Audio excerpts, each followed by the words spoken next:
हम लोग इस प्रकार बैठकर कीर्तन भजन करते हैं,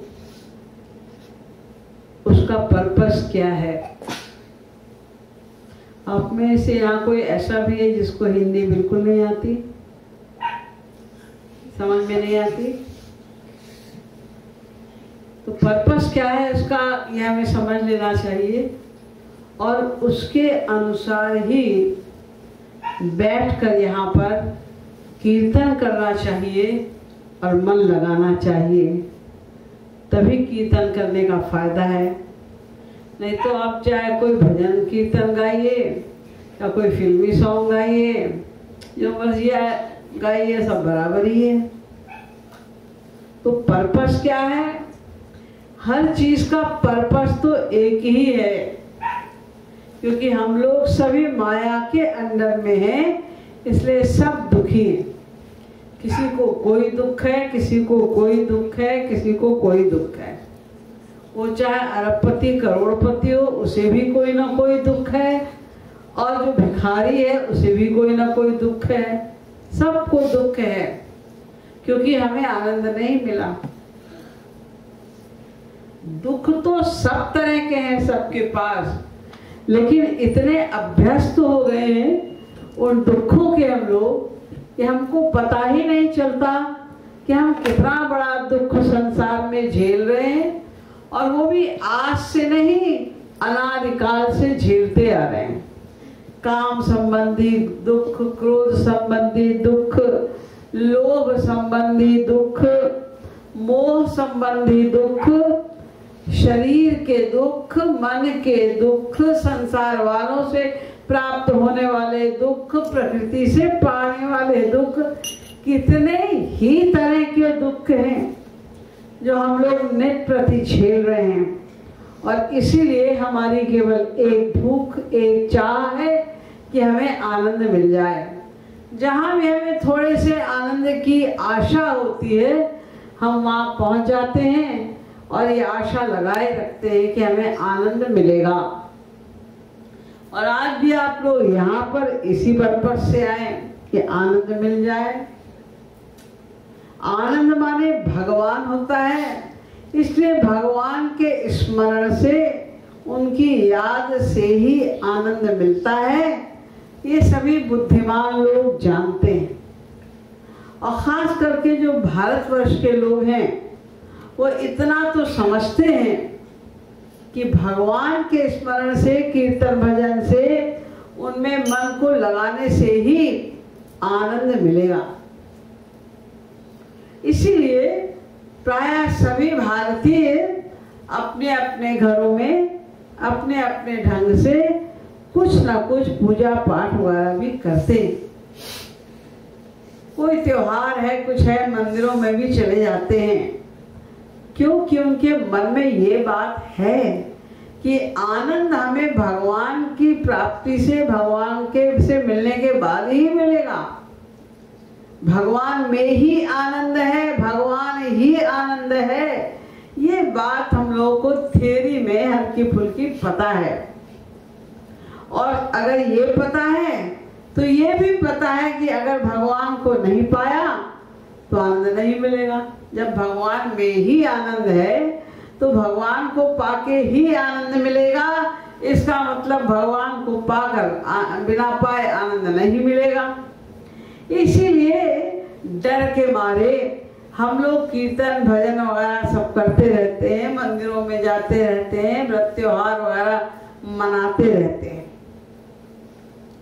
लेकिन समझने की बात यह है कि क्योंकि आनंद का ही दूसरा नाम भगवान है, यानी आनंद और भगवान ये दोनों सिनोनिमस हैं, पर्यायवाची शब्द हैं, सौमिल।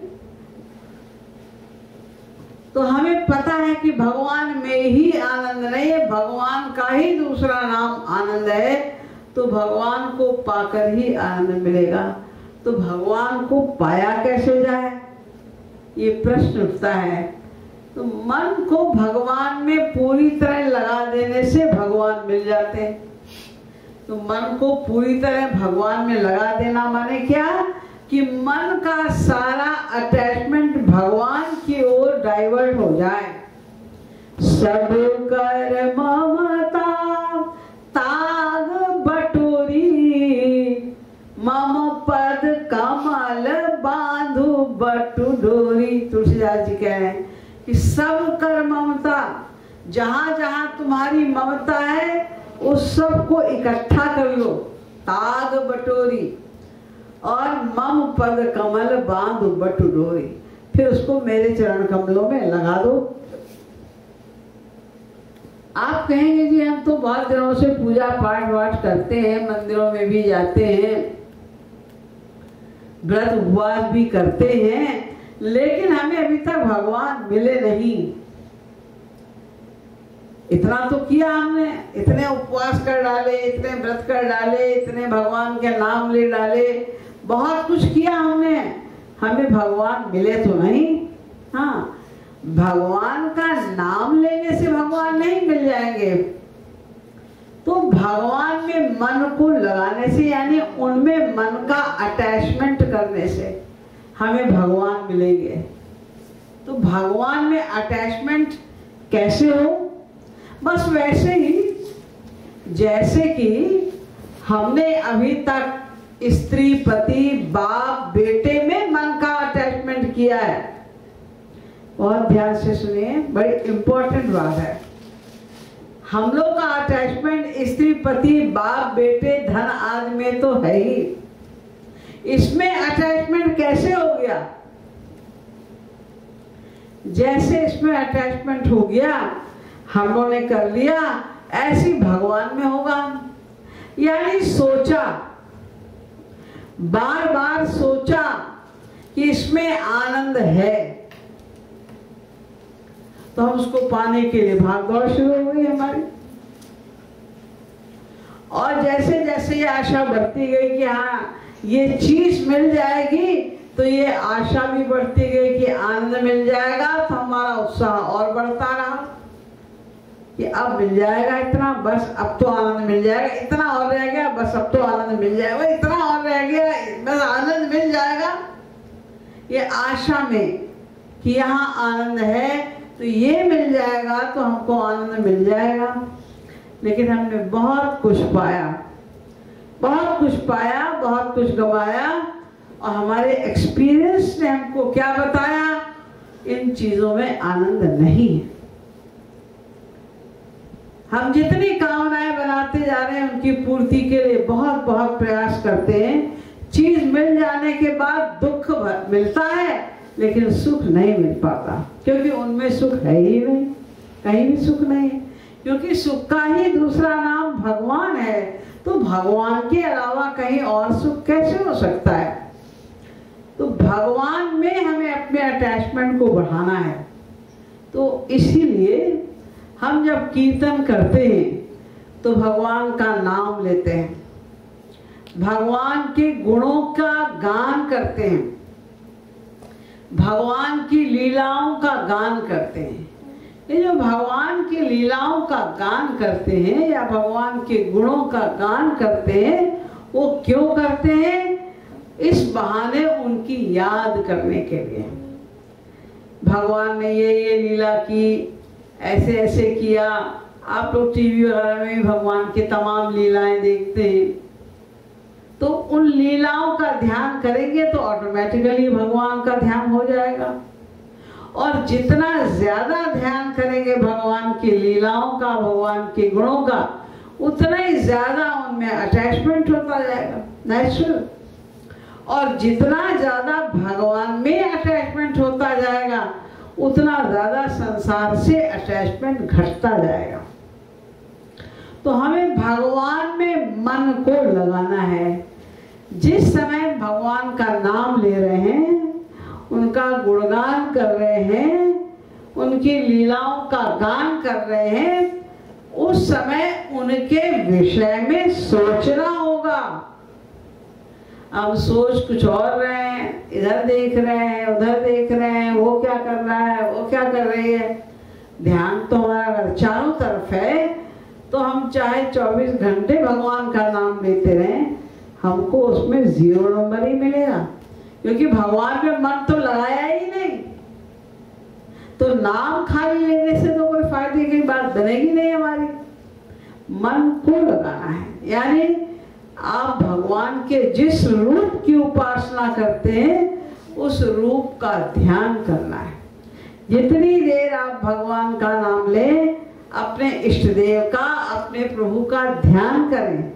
आप सोचें कि वो साक्षात आपके सामने खड़े हैं या वो बैठे हैं, आप उनका श्रृंगार कर रही हैं, आप उनको सुंदर सुंदर कपड़े पहना रहे हैं, आप उनको अनेक प्रकार से सजा रहे हैं, आप उनके बैठने का स्थान सजा रहे हैं, आप उनकी आरती कर रहे हैं, आप उनको माला पहना रहे हैं।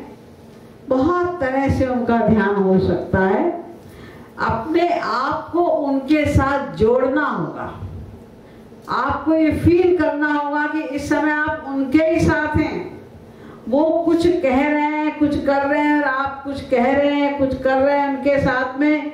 आप कभी उनकी पीड़ाओं को देख रहे हैं, कभी आप उनके खेलों में शामिल हो रहे हैं, कभी आप उनका कोई श्रृंगार या आरती या पूजा वगैरह कर रहे हैं।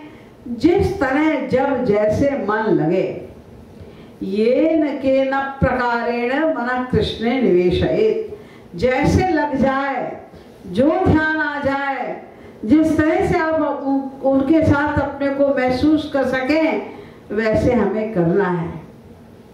यही पर्पस कीर्तन भजन करने का है। आप कुछ भी पूजा करिए, पाठ करिए, जो मर्जी आए करिए। पूजा पाठ करने के, भगवान के भजन करने के बहुत तरीके हैं। आपको जब जैसे अच्छा लगे वैसा करिए, लेकिन जो एक पॉइंट मिसिंग है उसको पहले ठीक करना होगा कि हम चाहे एक बार राम कहें तो ये फील करें, वो राम मेरे सामने आ गए, वे खड़े हैं, मुस्कुरा रहे हैं मुझे देख के। ऐसी भावना बनाते हुए ही मन का हमें उनका स्मरण वगैरह करना है।